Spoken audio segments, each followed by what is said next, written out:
চন্দনাস কর্নারে সবাইকে ওয়েলকাম। মহালয়ার দিনে পিতৃপক্ষের অবসান হয়ে দেবীপক্ষের সূচনা। দেবীপক্ষ এবং পিতৃপক্ষের সন্ধিক্ষণেই হয় তর্পণ ক্রিয়া। তর্পণ অর্থাৎ প্রয়াত পূর্বপুরুষদের শান্তি কামনা করে তাদের জল দান করা, প্রয়াত পূর্বপুরুষদের শ্রদ্ধা জানানো। তাই পিতৃপক্ষে অর্থাৎ তর্পণ করার আগের দিন তাদের ভোজনটা এমন হতে হবে যাতে তাদের শরীরে কোনো উদ্বেগ না হয় এবং তারা শান্তিতে পূর্বপুরুষকে জল প্রদান করতে পারবে। তাদের খাবার হবে একদম সাদাসিধা। আর সেজন্যই আজ আমি একটা সাত্ত্বিক প্লেট রেডি করেছি, সেটা নিয়েই আমার আজকের ভিডিও। নিরামিষ সব খাবারই চলবে সেটা কিন্তু নয়। যেমন ডালের মধ্যে মটর কিংবা অড়হরের ডাল চলবে, মুসুর কিংবা ছোলার ডাল শরীরে উদ্বেগ তৈরি করে, মুগ ডালও গুরুপাক। তাই আজ আমি মটর ডালটাই বানালাম। ফোড়নে তেল ঘি একটু কম দেওয়াই ভালো। ডালে একটু মটরশুঁটিও যোগ করলাম। ডাল খুব ভারী না হলেই ভালো। ডালের সঙ্গে একটু ভাজাভুজি দরকার, তাই আলুর সঙ্গে পটল ভাজা বানালাম। এখানে কুমড়ো ভাজাও দেওয়া যেতে পারে, তবে উচ্ছে ভাজা না দেওয়াই ভালো। উচ্ছে অনেকের শরীরে উদ্বেগ তৈরি করে।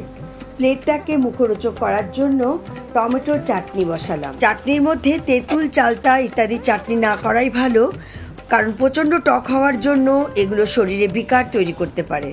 আমি এখানে চিনির বদলে গুড় ব্যবহার করলাম। চিনির তুলনায় গুড় ব্যবহার করাই ভালো। টমেটোর প্রচুর ফাইবার রয়েছে, সহজপাচ্যও এটা শরীরের জন্য। একটু ভাজা মশলা দিলে পরে একটা সুগন্ধও হয়। ভাজা মশলাটা আমি বাড়িতেই তৈরি করেছি। আমার পরবর্তী পদ হলো পেঁপের তরকারি। আমি পেঁপেটাকে এই জন্য পছন্দ করলাম, পেঁপে খুব সহজপাচ্য আর শরীরকেও ঠান্ডা রাখে।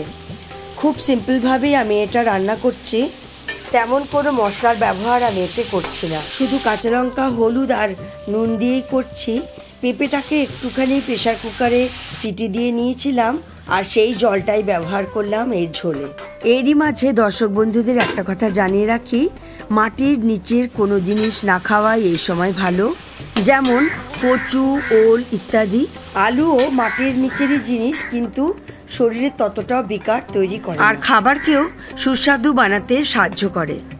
ভাতও রেডি হয়ে গেছে, এখন প্লেটটা রেডি করা যাক। এই রকম বিশ্বাস করা হয় বা কথিত আছে যে তর্পণের অর্ঘ্য বা জল গ্রহণ করার জন্য প্রয়াত পূর্বপুরুষরা অপেক্ষা করে থাকেন 1 বছর।